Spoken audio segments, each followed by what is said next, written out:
Muy bien, muy buenas tardes a todas, a todos. Les presento a Cristóbal Villalobos, sociólogo y trabajador social de la Universidad Católica, magíster en Economía Aplicada y doctor en Ciencias Sociales. Actualmente profesor asistente de la Facultad de Educación de la Universidad Católica y subdirector del Centro de Políticas y Prácticas en Educación en la misma institución. Adicionalmente, es miembro del Consejo de la Sociedad Civil de la Dirección de Educación Pública y consejero miembro para la construcción de las estrategias para la educación superior en Chile. Sus líneas de investigación son la política educativa, movimientos sociales de la educación, educación y élites y estratificación social. Cristóbal, muchas gracias por estar con nosotros acá en el CIS. Te cuento la dinámica, tienes 40 minutos para exponer, luego hay preguntas, comentarios, a veces salen preguntas durante la exposición. Y nada, pues bienvenido, muchas gracias por estar con nosotros. Oye, súper muchas, no sabía que eran, no me pregunté si era que eran formato como íntimo, así que gracias. ¿Y por qué no nos presentamos? Sí, claro. Conocernos y hay que borrar eso del consejo que entregamos el informe el viernes. Una de las cosas que salía era que la Universidad de Ojalá ya no esté tan ligada al criterio de acreditación. Pero partamos así. Sí. Bueno, yo soy Teresita Rocha Jiménez, soy profesora de acá del CIF. Trabajo temas que tienen que ver con salud, migración, salud mental, acreditación. Y soy directora del doctorado.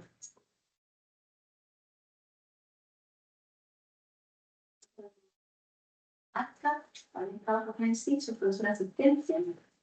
Yo trabajo en la línea de política educativa, inclusión educativa, en un fondo de iniciación sobre eso.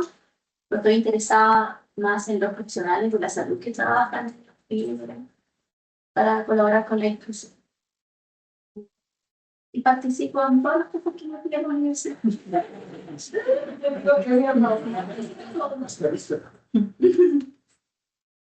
Soy Bárbara y trabajo acá como asistente de investigación en el área de divulgación.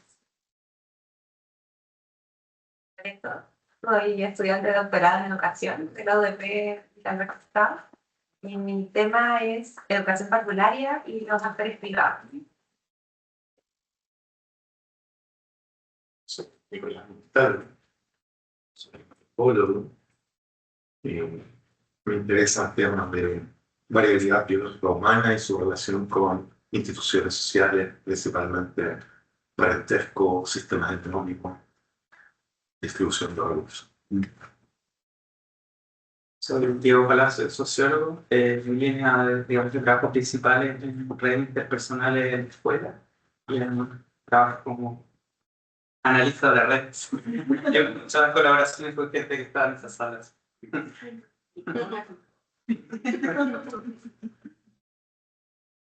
Bueno, yo soy Natalia Miranda, yo soy profe asistente aquí en el CIS y trabajo principalmente en temas de sociología política, movimientos sociales, protestas, etc.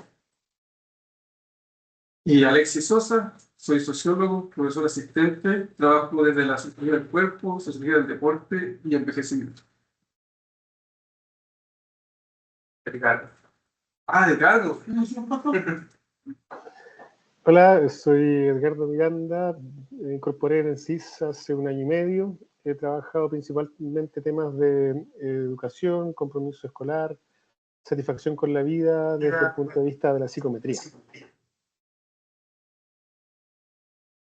Súper. Nada, muchas gracias por la invitación. A mí, bueno, a Diego trabajamos hasta años juntos, más esporádicamente, menos esporádicamente, así que después me escucho a Alex, me ido turnando ahí.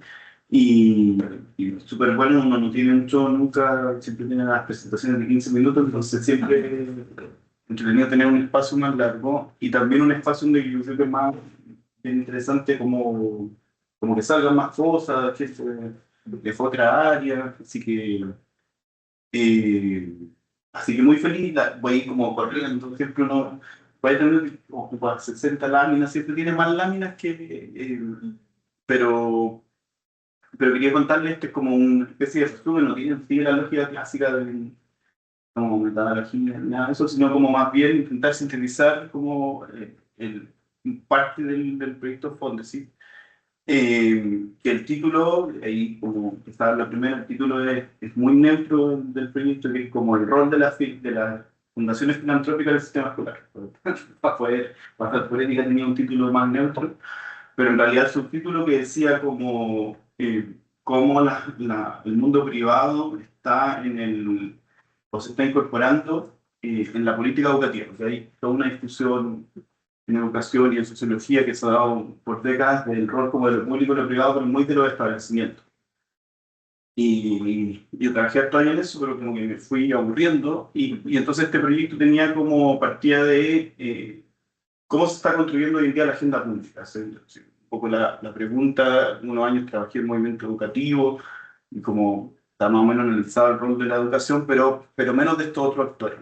Y me encontré esta noticia y yo ingenuamente creía que trabajaban más cosas de salud, pues busqué una noticia de salud. Es del 2024 que dice que la Fundación Gates tiene un fondo más grande que la Organización Mundial de Salud, de la OMS.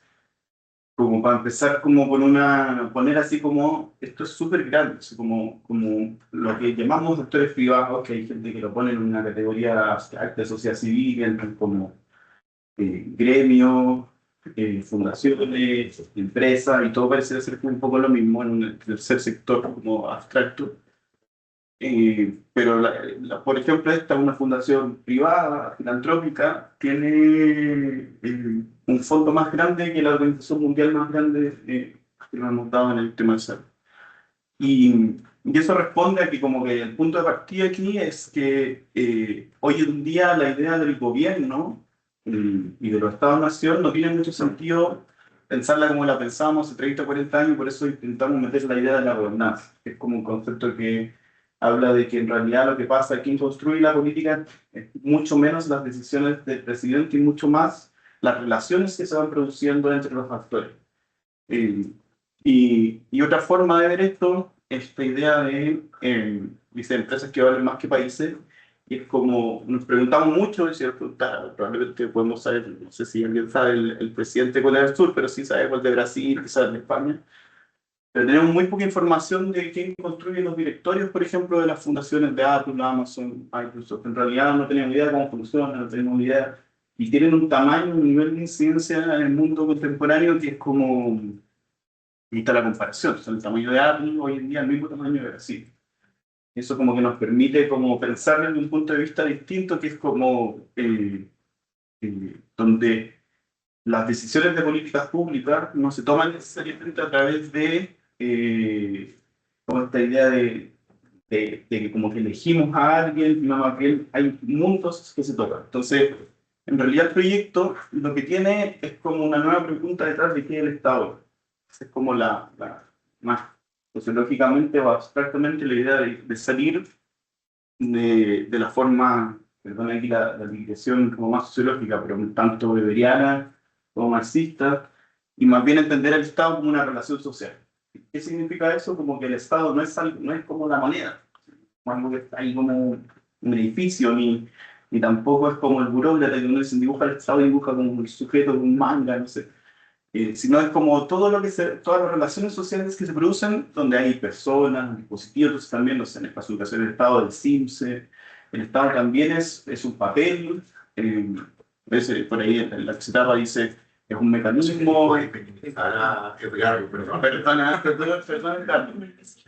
Te vamos a reducir.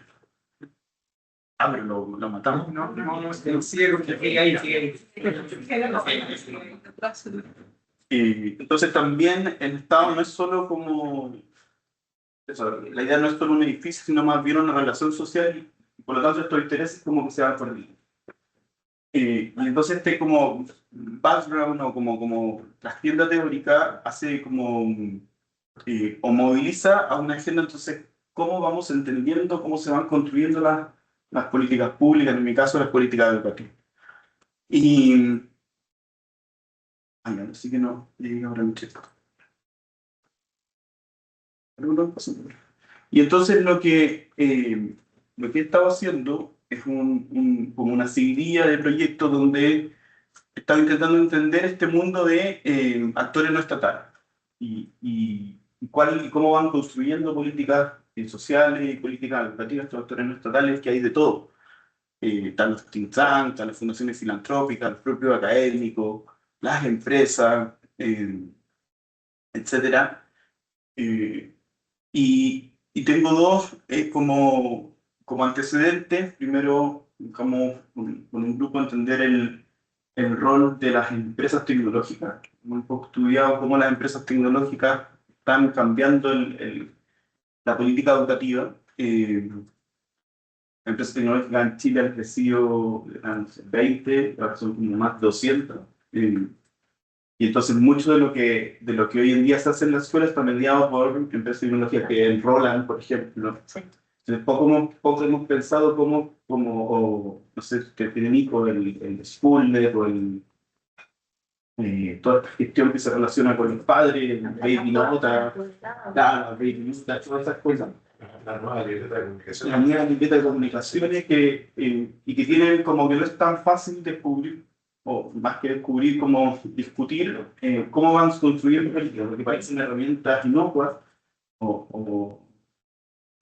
pero cuando uno va, nosotros entrevistamos a los gerentes, y por ejemplo hay una discusión sobre la interoperabilidad, y es que están hechas a propósito de lo más difícil, así como uno puede decir yo soy Microsoft, yo soy el tipo de computador Apple.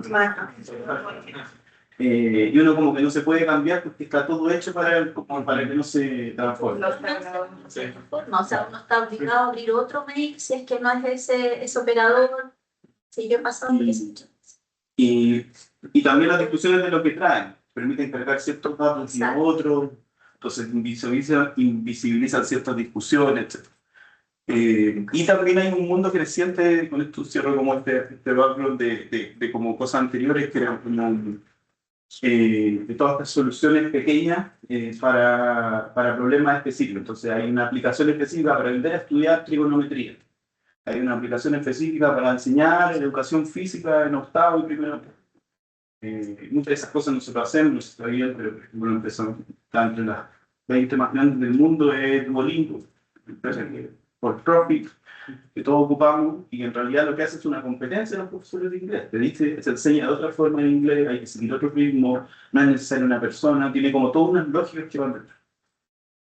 Bueno, y también con el estudiante de doctorado hemos estado trabajando en el rol del organismo internacional, especialmente la UNESCO, como una entidad que tiene una sede en Chile, específicamente en el Centro de la UNESCO de América Latina, en Santiago, y que pareciera ser como un actor que no solo hace gobernanza.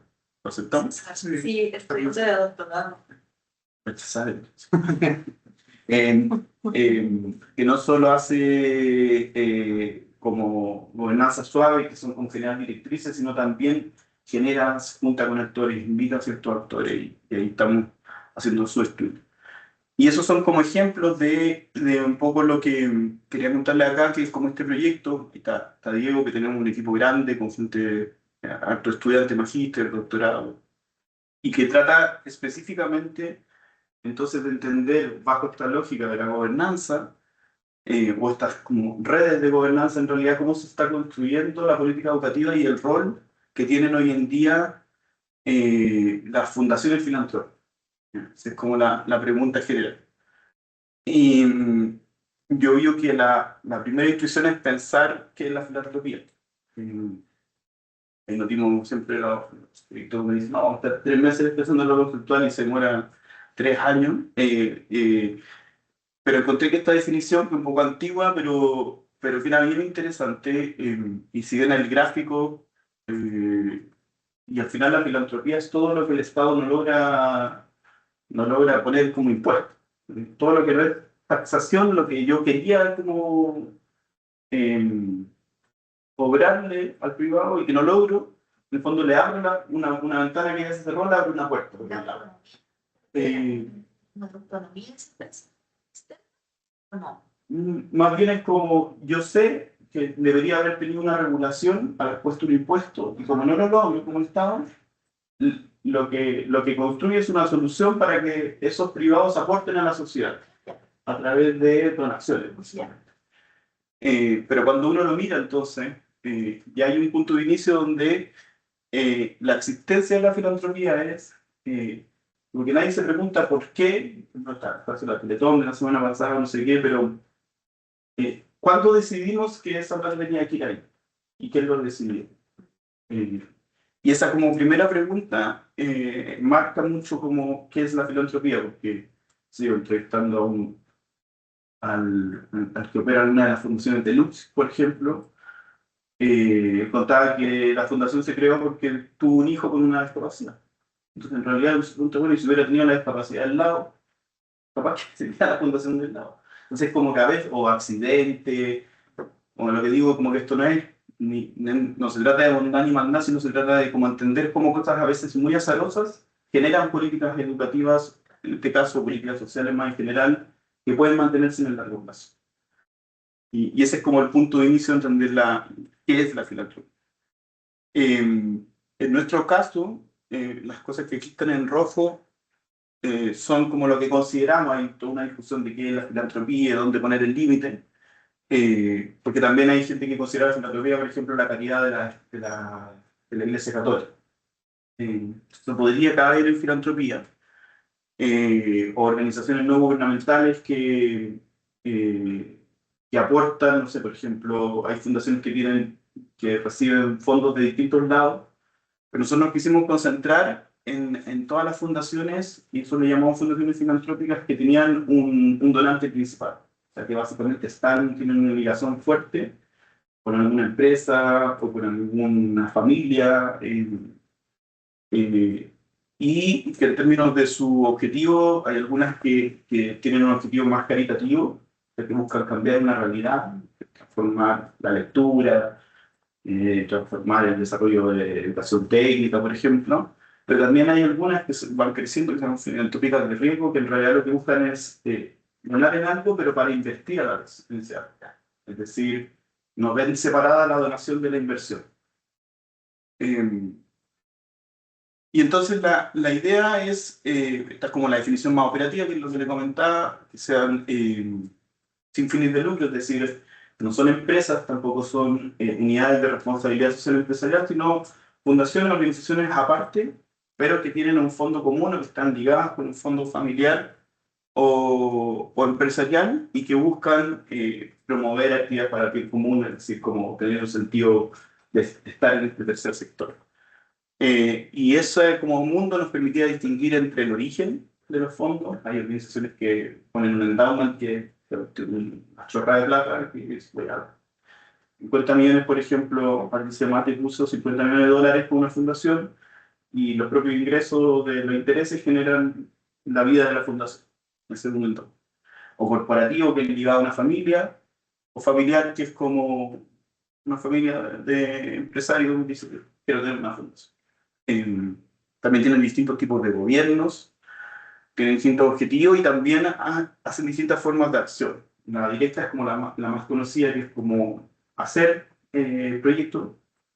La segunda es financista, que como ellos no hacen directamente, sino que financian para que otras fundaciones hagan, y hay algunas que hacen las dos.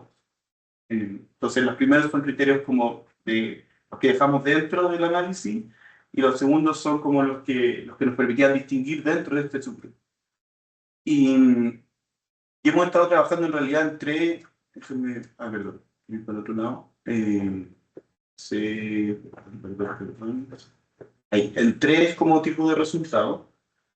Lo primero lo hemos llamado filantropía al sistema escolar, porque en realidad es como entender un poco, o empezar a entender cómo es el sistema de donaciones que se hacen y cuál es la lógica ahí que detrás. Lo segundo es la filantropía a la política educativa, ya no a las escuelas directamente, sino más bien a los proyectos o claro, la política. Y el tercero son análisis que hemos estado haciendo de como otras formas de relación y de redes que se producen. Entonces, como estoy intentando ordenar los resultados un poco en torno a esos tres mundos. Entonces, el primero de la filantropía escolar, que ahí vimos un tiempo con qué es lo que permitía que privados pudieran donar a la escuela, básicamente. Chile tiene un marco bien interesante, como en lo oscuro, no es tan fácil de descubrir. O sea, lo más relevante aquí es como esta idea de que cuando hay catástrofes, inundaciones, terremotos, como que el Estado saca leyes muy rápido para permitir que, entonces por eso están los años, del 71, después del terremoto del 60, el 74, el 2010, después del terremoto del 2010, que permiten a personas naturales donar plata de una forma más rápida. Como que nadie se pregunta por qué y para qué, entonces como ya necesitamos como solucionar eso y esos momentos abren. Y lo segundo es que hay espacios que se llaman de deducciones o exenciones, que es básicamente dejar de pagar impuestos para donar, que dicen como están en el impuesto a la renta, es decir, las personas que tienen rentas altas se les permite donar para no pagar renta. Claro, claro, exactamente. Y entonces, claro, la vuelta, y en ese caso también es como esos impuestos tampoco, ahí no se pagan impuestos. Claro. Entonces, sobre todo cuando hay montos altos, van como más limpios, por decir así. Porque se cuentan problemas tributarios, se cuentan como egresos, sino como ingresos. Oye, y el escenario en donde el Estado contrata a una fundación para esas cosas. Sí, sí. Después, en el segundo punto hay algo de eso porque está más oscuro, está como medio vedado por estos años por la idea de que las fundaciones, entonces muchos nos decían, no te vamos a dar esa información, porque está como muy difícil esa discusión. Pero el adelanto es que lo central de la relación yo creo que hoy en día no está ahí. De hecho, inventamos la ley de Love y todo. Y todo lo que las entrevistas dicen es una parte más cual y como todo esto pasa por cosas más informales. Que conozco a Juanito, que conozco a Pedrito, que lo invito, que a veces terminan una licitación, pero muchas veces no. Y lo último que hay es cierto incentivo a donar directamente a establecimientos que, por ejemplo, te puedes ahorrar el IVA. Entonces, no pagas un IVA, entonces en vez le regalo una cancha de fútbol, pero esa cancha de fútbol viene con un 19% menos porque no tengo que pagar el IVA para hacer ciertas donaciones. Y también hay ciertos créditos que permiten a personas o empresas donar directamente a escuelas, ¿ya? O a contenedores, Los Rotarios, por ejemplo. rotarios. No sé qué. Sí. Vale. No. Y entonces con eso lo que hicimos junto con Diego fue, existe una base en el Ministerio de Hacienda que registra todas las donaciones. Y nosotros seleccionamos todas las donaciones que tenían que ver con la educación y fuimos mapeando. Esta base existe del 2003 al 2023, entonces nos permite entender 20 años y nos concentramos en las donaciones que hacían privados, tanto a otros privados como a actores públicos, pero que la tenían que hacer inicialmente privados, ya sean personas naturales como instituciones privadas. Esa es como la base y aquí están los resultados de eso. Así que ahí debo buscarme el ciclista. Porque esta no me lo sé tan Medio bien. un poco para atrás, sí, que preguntaba también la Katy, en el fondo los rotarios son como la iglesia, digamos, están en esa otra categoría. Sí, en ese mundo es como un No, fin no es de una lucro. empresa, claro. Claro. Aquí tampoco se considera una empresa, no tienen fin de lucro en sí, No. pero sí tienen esta relación más como directa también entre los bomberos, quizás como en ese mundo medio libre evangélico, ahora también está abierta la puerta, porque piden como al 10%. Pero sí, yo creo que es un poco distinto. Y entonces los resultados fue analizar cómo se producía esta relación, a quién donaba a quién donaba y a quién le donaba. Un poco el mapa más general, y ahí lo dividimos por, ¿cómo se llaman? Al grupo de cuatro años. cuatrienio, no sé, pero cada 4 años están agrupados. Y si ven como que varía mucho entre un tiempo y otro, ahí hay unas explicaciones que dicen que en ciertos momentos cambiaron la ley, entonces hicieron muy poco atractivo donar y en otros muy atractivo donar directamente a los establecimientos. Entonces tenemos en el primer periodo 700 actores y por ejemplo en el último, en el periodo del 2018 hay solo 72 actores participando de la red, como que va cambiando mucho el número de personas que dona, el número de personas que recibe, cuántos donan en promedio, cuántos reciben en promedio, y esto es información pública, entonces tenemos hasta los montos. De cada donación. De cada donación. Creo que dejamos solo las donaciones de más de 1 millón. Ya, sencillo de la gente. Pero el promedio de las donaciones también es alto, ¿no? Está en el proceso chileno. Y un poco lo que las últimas dos, una es el conjunto de los 20 años y la otra es el promedio de los 20 años, para tener una imagen un poquito más clara. Y después hicimos redes partiendo donde arriba están todos los quienes donan y abajo están todos los quienes reciben. Ya no ocupo eso, los que me por día. Bueno, donatarios y donatarios. Como arrendador o arrendatario, Sí. como que soy. Arriba están todos los que donan y abajo todos los que reciben. ¿Y los nuevos intermedios qué son? No, me resultó mucho, no son nodos, como azul. Ah, su Era una etiqueta de los montos, pero no. Ya, al final. Pero no salió. No salió. Pero claro, lo que se ve, por ejemplo, en la última, que es del periodo de 2013 a 2017, hay un gran donatario, que es una persona, pero que le dona, en ese caso, a muchas escuelas privadas, sostenedores privados. Son cada uno Los amarillos privados. privados. Y abajo, en el contraste es que una escuela, una municipalidad, recibe de 20 estilos. Órale, qué loco. Eh, ¿Y por qué el blanco, por qué separan municipalidad y público? Hay Porque se puede donar tanto a las escuelas, pero también a los sostenedores. Entonces, a veces se puede donar a la municipalidad y hierbas buenas. Pero también le puedes donar al colegio, no sé cuánto, que están hierbas buenas. No es exactamente lo mismo. pero es para el sistema educativo. O sea, tiene Todo es dirigido o sea, tienes que decir esta donación es para el sistema educativo, pero diriges la donación. Claro, tú la das directamente o a una escuela o a un sostenedor. Ya. Entonces, pareciera ser que hay como un cierto patrón con estas como Porque la concentraciones. leyenda es de los nodos de abajo y la de los nodos de arriba es igual. Es que es una red bipartita, Entiendo. que en el fondo la leyenda es de los. También es de arriba. El de las dos. El azul es una persona.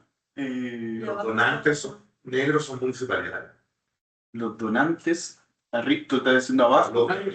Por eso hay problemas de colorido. Sí, hay uno No puede ser salida porque. el blanco no nos coincide, pero O sea, yo creo que combina- Sí, no los sé. sectores está bien, pero de los donantes, Sí. el negro no es. No, exacto. Era privado. Era privado. Pues ahí arriba la diferencia es entre que la que teníamos acá, entre persona natural y persona privada, pero no corresponden los colores.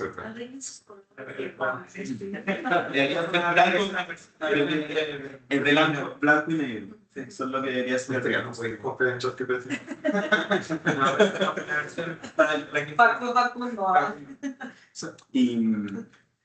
Y después, bueno, aquí que no está, pero lo que terminamos como información pública, los 5 más, o los 10 más importantes, los 10 donadores más importantes y los 10 receptores más importantes.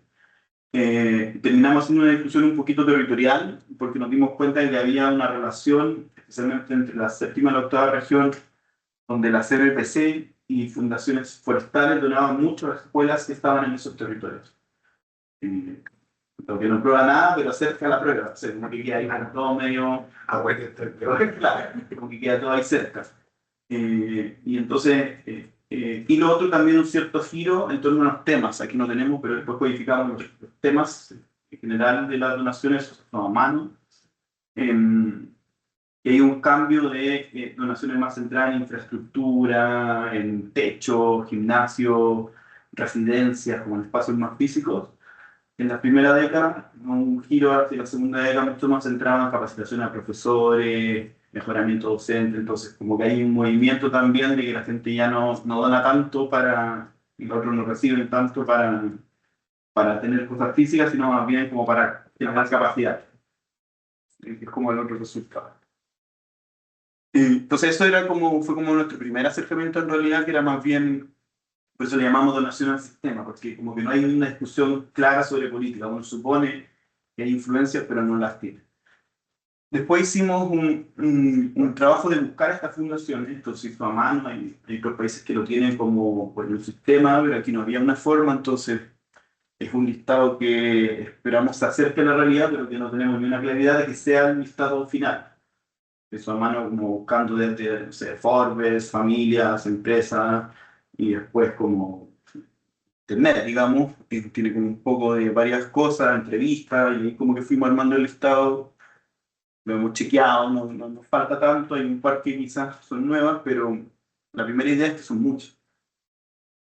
Cerca de 30 que cumplen con estas características. Hay varias más que, por ejemplo, no tenían este 2020, este UCAR, no tienen este sello de ser de tener un fondo principal. Así tienen, tenemos como estas 4 categorías de grupos que agrupamos. Unas que son desarrolladoras y financistas, bien focalizadas en educación y filantropía estratégica, quizás el caso aquí más potente es Fundación Olivo, fondo endowment que hace Patricia Mate, que es la creadora del CIP, y como que uno empieza a hacerse como periodista.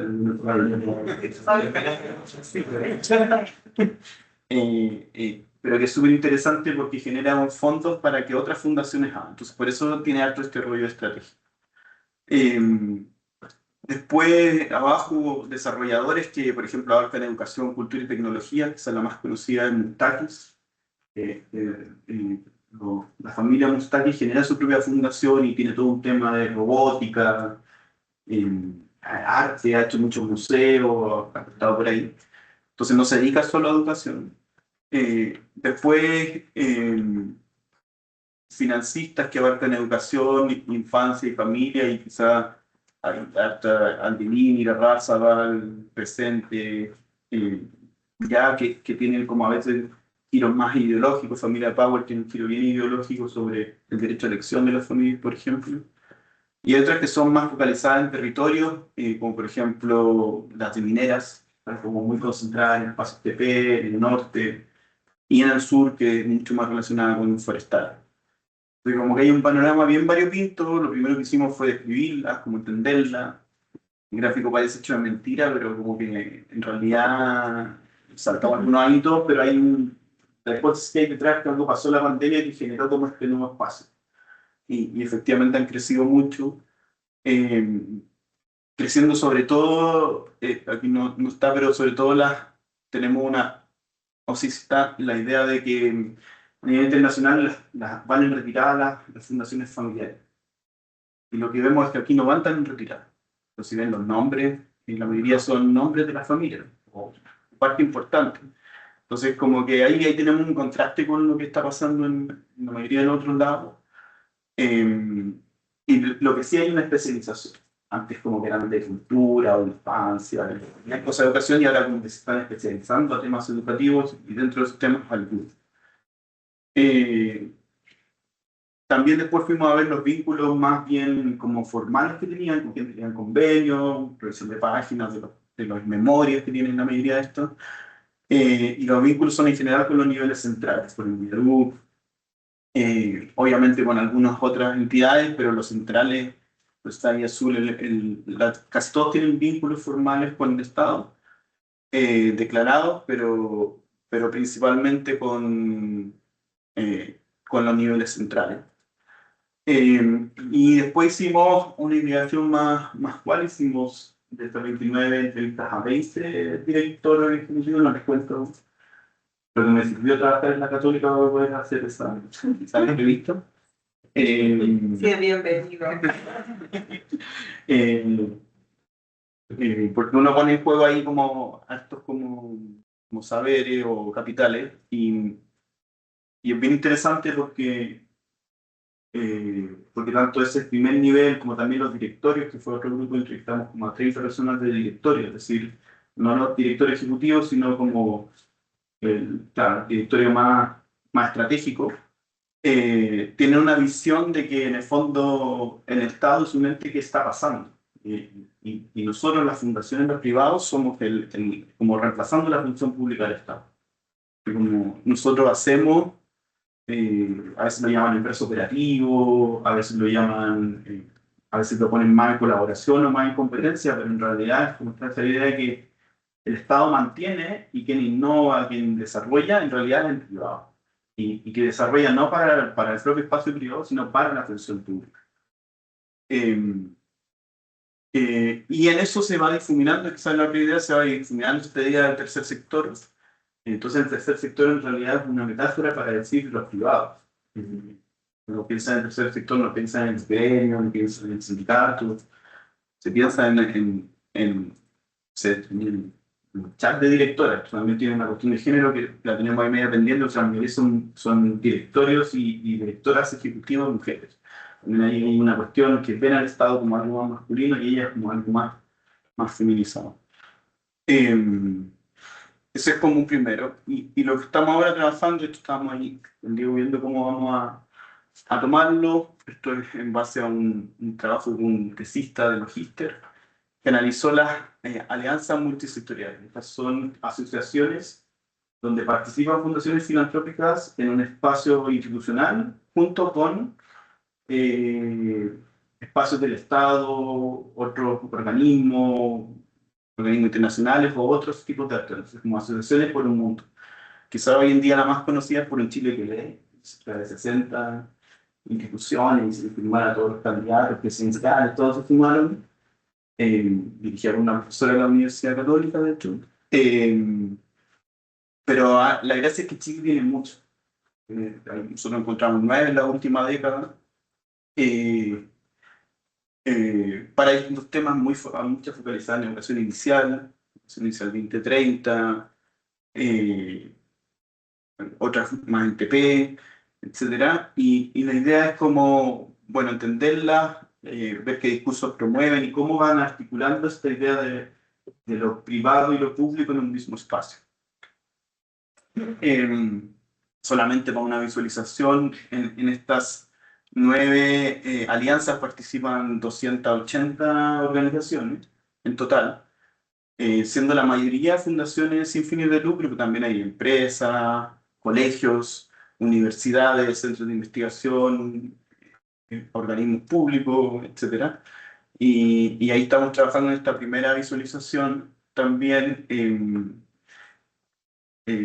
donde están las asociaciones y las alianzas. Entonces ven como que hay conexiones que significan que hay organizaciones que participan en más de una. Especialmente tienen un rol en el Ministerio de Educación, algunos centros de investigación que también como que hacen como esta idea de conectores. Porque están súper caracterizados. Sí, porque cada uno, por ejemplo, y algunos son como que tienen naturaleza distinta, algunos que son muy de actores, que tienen muchos actores totales, otros que no tanto, pero esas pocas conexiones son más o menos importantes. El rol del ministerio, que ese puntito que está ahí, nos falta agrandando de alguna forma. O este mundo de acá, que está medio solo, es el mundo TP. Funciona un poco aparte entre ellos. Perdón. TP, técnico profesional. Oye, una pregunta, por ejemplo, Corfo, los que tienen conexión, Es que participan en las dos. pero o sea, que donan. No, esto es que como que eres parte de como membresía. como una membresía, claro. Eres parte de las Las dos macroorganizaciones que son las... Ya que se definen como son dos Sí, organizaciones. son de dos. Esto es una proyección de la red tripartita. Ya. A nivel de solo modo organización.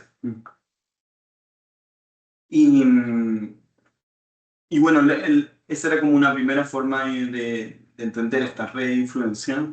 Lo segundo que fuimos en un trabajo que estamos ahí, lo terminamos en realidad, por lo menos la primera parte, que era como rastrear a cada organización en torno a la familia y a la empresa que tenía detrás. y ahí como un poco era la idea de entender cómo se producía la discusión entre una profesionalización de la fundación que se dedica a cierto tema, pero a la vez que mantiene como el sello familiar. Entonces, cómo mantienes como en tu nombre o en tu directorio a una familia, pero a la vez dices que estás cada vez más profesionalizado. Son como dos tendencias medias contrarias. Entonces, lo que encontramos es que en general todas las fundaciones tienen detrás una familia o una subfamilia, o ya también como en los momentos de las ramas, entonces por eso los paréntesis que son como una subfamilia de la familia. Pero también tienen muchas empresas atrás.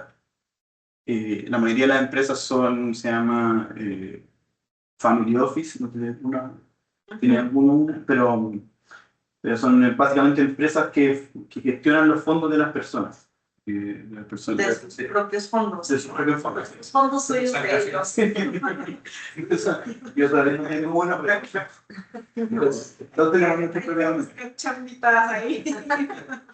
Entonces, por eso son menos conocidos los nombres de las empresas, pero la idea es que hay un proceso de como institucionalización, porque los family office son profesionales, pero que están ligados a la familia, ¿cierto? O sea, ahí hay una relación. Y lo que hicimos fue darle una segunda vuelta a la entrevista para pensar cómo se transmitía este sello familiar de forma más cualitativa. Y se transmite de tres formas. Primero, no sé cómo ponen los tiempos. Ya, es más apurado. En la toma de decisiones, que por ejemplo significa que la fundación a veces tiene participación directa, que si pongo a mi nieto. ¿Ya? Pero también a veces tienen consejos paralelos, tienen un directorio independiente con académicos o con personas elegidas o contratadas, pero también tengo un consejo familiar que tengo que ir un domingo, por ejemplo, a almorzar. ¿Sí? Como enfachado un poco también. A veces es bien transparente, pero llegamos a un nivel en que en realidad era como, yo tengo que ir a cerciorarme de ciertas decisiones. Por ejemplo, yo invertí en $1 millón, entonces en realidad no lo puedo tomar solo con el directorio como más técnico, entonces necesito ir a chequear. O sea, a veces son como medios como contrabalances para mantener el sello familiar. Porque también decían, o en decisiones, a veces que, por ejemplo, uno decía, queremos financiar un proyecto sobre educación sexual integral. Yo lo tengo que chequear con la familia, porque va en el nombre de la familia. También hay esta familia. Lo segundo es la centralidad del fundador. El fundador a veces está más escondido, a veces está más presente, eso depende. Pero, o sea, la idea es que está siempre hay una imagen lejana o cercana, pero siempre está presente.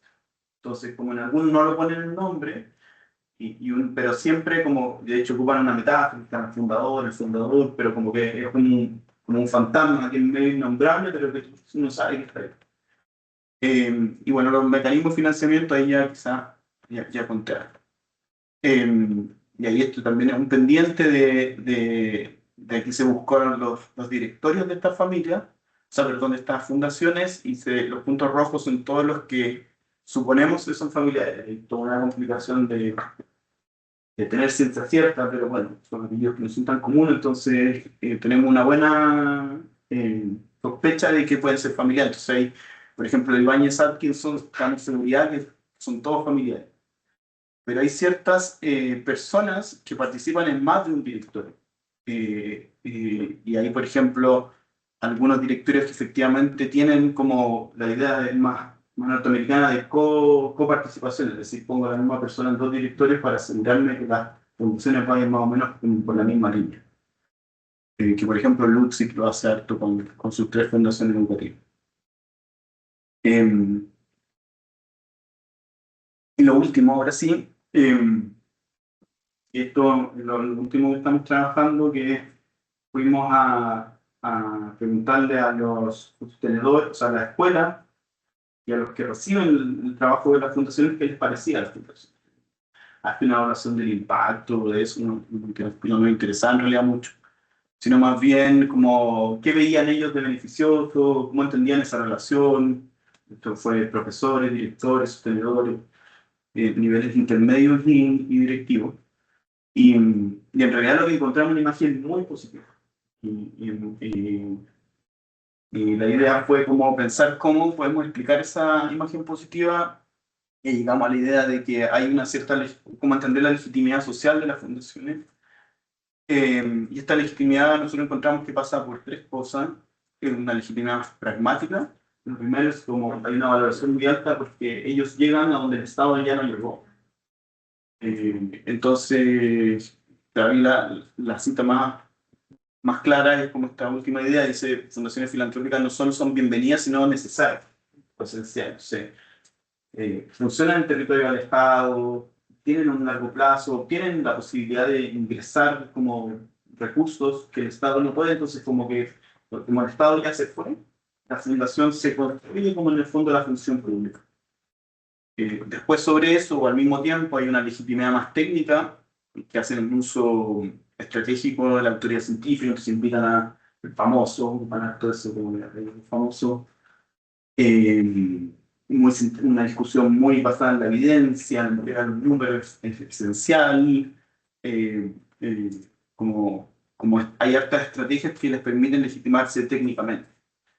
Y lo tercero, que esto está menos relevado en otros estudios, que es la legitimidad emocional, que también hay mucho de por qué son necesarias, porque ellos lo escuchan. Una capacidad de escucha mucho más grande que la que tiene el Estado, como una sombra burocrática, y en realidad las fundaciones son más empáticas en su forma de relación. Entonces el Estado le pide control, cosas de acreditación y cuestiones, y generar cheques, pero tiene muchos gestos simbólicos. Los coffee breaks son muy bonitos, son muy buenos. Digamos, los requerimientos de rendición de cuentas que tienen Muy los organismos de trabajo y diferente. Sí, yo digo, nosotros nos afectamos de como de qué nos parecía, sino más bien como escuchar a los espacios.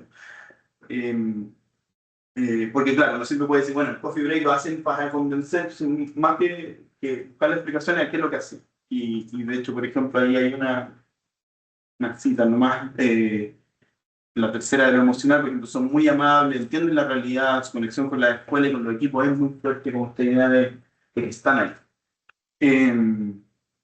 Nada, eso. Entonces, ¿en qué estamos?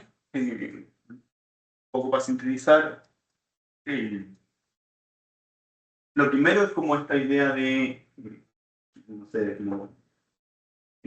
a través de los como artículos más específicos, pero que efectivamente la política educativa hoy en día la están haciendo muchos actores, como la gobernanza es como mucho más compleja que las políticas. Entonces hay mucha discusión de que lo que pasa en el Congreso es mucho menos importante de lo que quizás creemos, por decirlo de alguna forma. Y hay un desplazamiento de los flujos en la construcción del Estado. O sea, lo que hoy en día es la política estatal es mucho menos el Estado de lo que quizás creíamos hace tiempo. Y lo segundo, una pregunta que estamos como, por lo menos estoy como pensando, ¿qué significa hoy en día? Entonces, ¿quién está tomando la decisión en educación?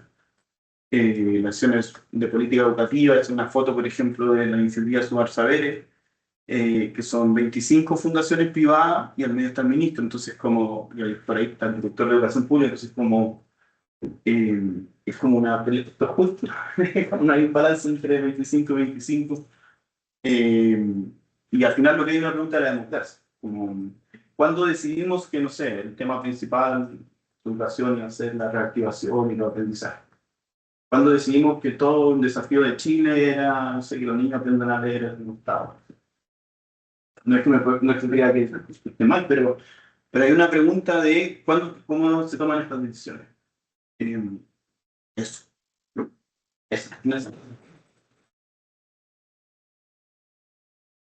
Ahora, ¿cómo hacemos volver a...? Eduardo. Ahí está. Volvió. Súper, muchas gracias. Dejamos un espacio entonces de preguntas, comentarios. Oye, pensáis tú que esto en los 1980 era la iglesia. Era justamente ese tipo de actores privados que tú aquí excluiste. Fundaciones sin fines de lucro. Y que las empresas tenían ese middleman que ahora es mundial. Si eso es cierto, no quiero ver qué otros pensáis. Y si sí, entonces la pregunta es, ¿cómo qué condiciones estructurales han cambiado entonces ahora que le permiten a la empresa sacar ese actor intermedio. ¿Cachai? Yo creo que puede ser que como lo que el movimiento común de esta organización de la sociedad civil, en los 80 sobre todo, a principios de los 90, el rol de la iglesia era más, como que tenía este rol medio de productivo. Yo creo que lo que ha cambiado es que hay una legitimación muy fuerte de la acción privada como una acción pública. Como que se nos diseminaron totalmente los roles en algún minuto de los 2000 o los 90 y dejamos de entender, como comprendimos muy fácilmente, esto lo combino por ejemplo con el rol que tenemos los propios académicos, como que pensamos nuestra función pública sin considerar que nuestro espacio en realidad es muy privado, o sea, para las cosas que a mí me interesan y en realidad de repente creo que estoy contribuyendo a la sociedad. Y yo creo que lo mismo pasa en estos espacios. Y lo segundo que yo creo que hay había una demonización en los 90, pero a lo menos tenían más claridad de que las fundaciones respondían a ciertos intereses y ahora yo creo que hay una oleada en los últimos 15 años de que estas fundaciones son necesarias y como que contribuyen al bien común y sin una destrucción muy grande de eso. No, no lo que pasa. Y lo otro que tengo es una sugerencia aunque no mienta, es que tú puedes calcular cuál es la probabilidad de que dos personas compartan los mismos apellidos porque son parientes o porque no. En fondo. Y eso es una función de la frecuencia del el origen como polifilético de ese apellido. Ya bueno. Ahí lo difícil es cómo lidiar con los apellidos maternos, ¿cachai? Existen como propuestas, por eso, pero con los paternos, eso es realizable. ¿Sí? Ya. Entonces podríamos como, en vez de blanco-negro, como graduar. Ya, pues, claro, ¿sabes cuál es la probabilidad de que dos Atkins, por ejemplo, la probabilidad de que dos Atkinson sean parientes es casi total. Claro. Pero la probabilidad de que dos González sean parientes es muchísimo más baja. ¿Sí?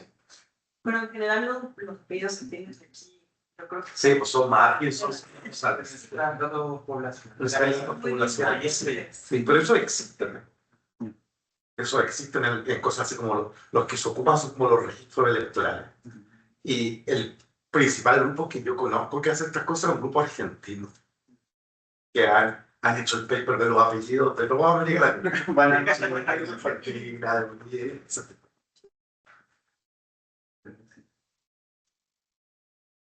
consulta que a lo mejor no han analizado, pero ¿qué tanta, o sea, dados estos nodos y estas relaciones que hay entre donadores y distintos actores, como qué tanto se puede analizar la injerencia que tienen en decisiones, no sé, como lo que decías, ¿no? Del contenido educativo, o sea, como hacer un análisis más que de quién recibe, de cómo son los patrones, no sé, ya sea de control de contenido o de programas educativos, o sea, como haciendo un análisis a lo mejor más fino de, ya, ¿quién donó aquí? ¿No? Entonces, no sé, Luxich hay deporte, ¿no? Entonces, como ver si hay un patrón entre a quiénes donó esta fundación y qué programa. Había una vida poquita más o menos así. Sí. En realidad, como desordenado metodológicamente, después lo que hicimos fue tres casos. Y ahí como que fuimos a eso, entender como los programas y después de los programas llegar a las comunidades y entender eso. Yo diría que hay dos mundos. Un mundo era la Fundación Oportunidad, una fundación de educación inicial, que está relacionada con el grupo Luxi y que hace programas de mejoramiento escolar en la séptima. Y por ejemplo, ellos no entran al currículum, sino más bien como por el lado, entran como con programas de ayuda a la escuela o a los jardines. Como adicionales. Y el contraste es la Universidad Escondida, que tiene un programa para los colegios que están cerca de su centro de operación en Antofagasta y que ellos sí tienen, por ejemplo, parte de su programa de asesorar en el turismo. Es decir, que si llevan mantenimiento de carros grandes que son como de 18 personas como para manejar minera. Entonces les pasan eso en tercer y cuarto medio. Entonces también transforman ya no solo como programas, sino que cambian como porque Lo que esperan ellos es que haya habilidades blandas para que después trabajen directamente. Y con cupo interno, que para que, por ejemplo, tienen 20% de esa escuela pasa directamente a trabajar. Los datos operativos que ustedes muestran, en el fondo la gente que es beneficiaria encuentra que es súper buena la fundación porque viene a resolver problemas que el Estado no responde. Uno, y la presencialidad también es lo que beneficiaron ahí en lo que ustedes ponían. Entonces, desde esa perspectiva, ¿cómo termina esta investigación concluyendo? ¿Son buenas las fundaciones para el Estado o no? Porque también las fundaciones toman decisiones, o sea, ¿quién toma las decisiones en políticas públicas, educativas sobre todo? Es una súper buena pregunta. Pero yo me pregunto a mí misma, bueno, estas fundaciones van, la mayoría va y abarca brechas que la evidencia muestra. Por ejemplo, el tema de la locura que ocurrió del proceso lector fue después de pandemia, después que evaluaron los colegios, hicieron estar en juego, los cabros chicos no están leyendo en segundo básico, entonces ahí aparecieron muchas fundaciones con esos proyectos. Pero a mí me da la impresión de que también hay alguna cosa como bien territorial, por ejemplo, el ejemplo que dan del norte, el ejemplo que mostraste en el PPT del sur, de las forestales, que en el fondo van también como una necesidad que tienen las fundaciones de evidenciar que también el currículum escolar y también las decisiones que se toman en política no están abarcando otros intereses que tienen que ver con geografías, tienen que ver con que no todos van a migrar a una ciudad y ir a la universidad, ni a un instituto, y que hay otras habilidades necesarias en el contexto donde está esa escuela que se tienen que generar y que tal vez la fundación está aportando. Entonces, desde ahí es donde yo me pregunto, bueno, entonces, ¿bueno que esté bueno, bueno. Y no sé, yo creo que más bien yo diría que no es importante la respuesta si es bueno o malo, pero yo creo que sí dos cosas. Una es que el rol que tiene hoy día la fundación no es solo gracias a ellos, sino como aspecto de una relación. El Estado ha hecho y ha dejado de hacer ciertas cosas que ha permitido que esta relación se haga. Y en realidad, como quien tiene el monopolio del desarrollo de la fuerza y el dinero es el Estado. Entonces, el primer actor que ha sido activo o pasivo ha sido el Estado. Yo creo que efectivamente hoy día son esta idea de que son necesarias y son indispensables. Están muy potentes, o sea, como que son.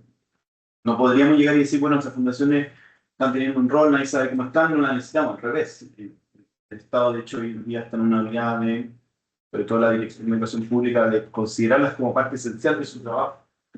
No solo las necesitamos, sino que no podemos hacer nuestro trabajo sin ellas. Y de vuelta, ahí quizás la reflexión más como abstracta es que creo que están muy difuminadas las barreras hoy en día. También hay parte de la discusión de esto como cómo en el fondo las fundaciones también preparan para formar al Estado. Muchas de estas personas trabajan en fundaciones y después se van al Estado. Claro. Y entonces también está como esta idea del brazo operativo. Entonces, más que bueno o mala, yo diría que como que nos encontramos en un momento en que este nudo está como demasiado atado y no es como llegar y decir que no me gustó el nudo, lo desarmo.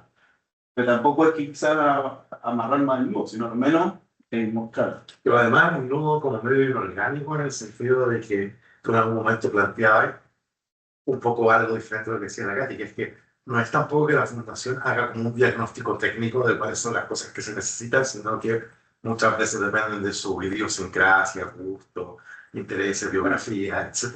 O hay una combinación, por ejemplo, el inicio a veces es muy anecdótico, es como el por qué me dedico a esto.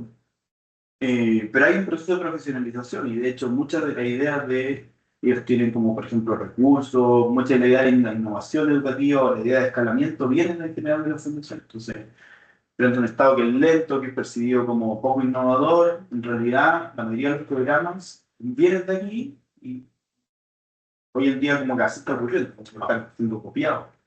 Pero tampoco es que ellos son como, yo creo que eso diferencia como los 80 y los 90, ¿no? Son percibidos como al lote, son muy profesionalizados, tienen medios, innovación de impacto, mucho mejor a veces que la computadora. Entonces, no es tan fácil. Por Scofield. Están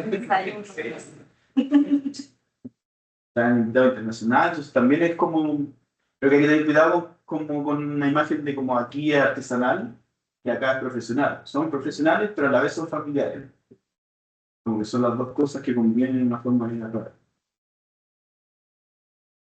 Yo creo que hay un tema como, creo que lo mencionaste un poco en tu presentación sobre como lo democrático, dónde queda lo democrático en toda esta transformación como de lo público y lo privado.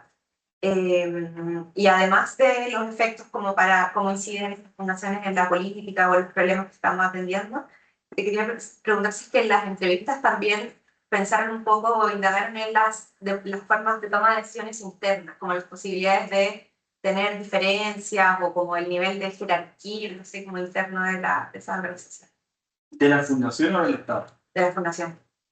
Hay de todo. En general tienen como un marco de toma de decisiones bien como basado en lo profesional.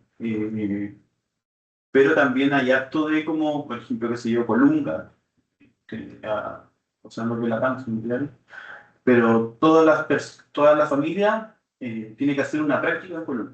Todas las personas que estudian ciencias sociales de esa familia hacen una práctica ahí. Pero no en la gerencia, sino como trabajadores profesionales, digamos.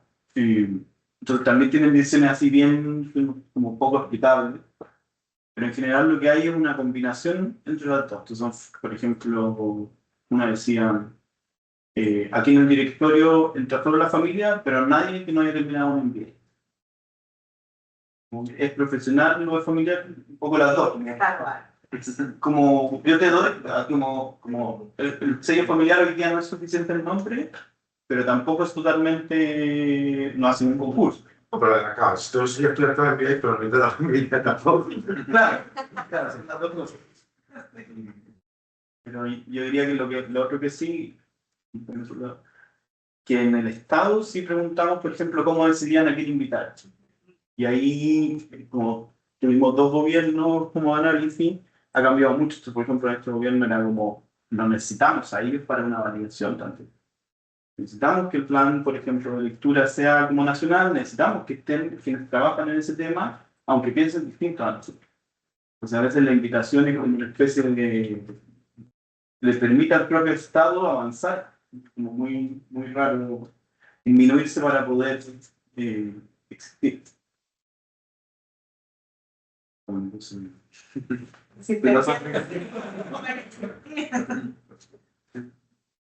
No sé si pudieron entrevistar fundaciones asociadas a mineras, forestales, y si en estas fundaciones aparecía más implícito como esta idea de la compensación o del lavado de imagen, debido como el daño extractivo o climático asociado a ese territorio.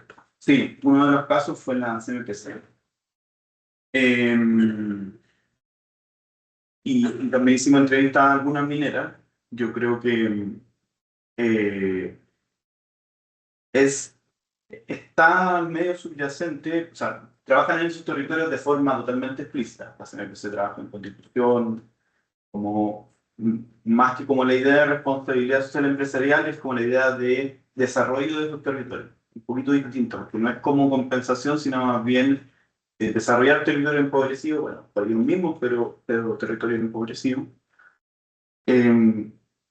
Desarrollar altas capacidades tienen esa discusión y los segundos tienen la idea, y en los dos casos era bien común, de que como nadie quiere estar en ese territorio, nosotros formamos a los propios equipos después de la municipalidad, o de los DAE, los espacios locales. Entonces, no creo que es tanto compensaciones. Algunos directores lo dijeron, por ejemplo, en el caso de los cines, ¿cómo se llama? Que mataron cines negros en el río Valdivia. Y ahí hubo una compensación adicional, que fue poner plata para limpiar el río. En realidad el trabajo común no tiene esa lógica de limpiar.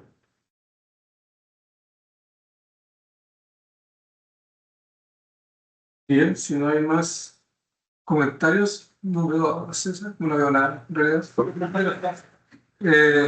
Muchas gracias.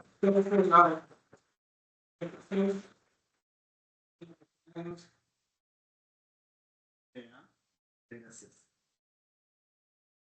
Creo que En la- Creo que Chao. Grabación. Ricardo. Chao. Chao, que estén bien. Muchas gracias, Cristóbal.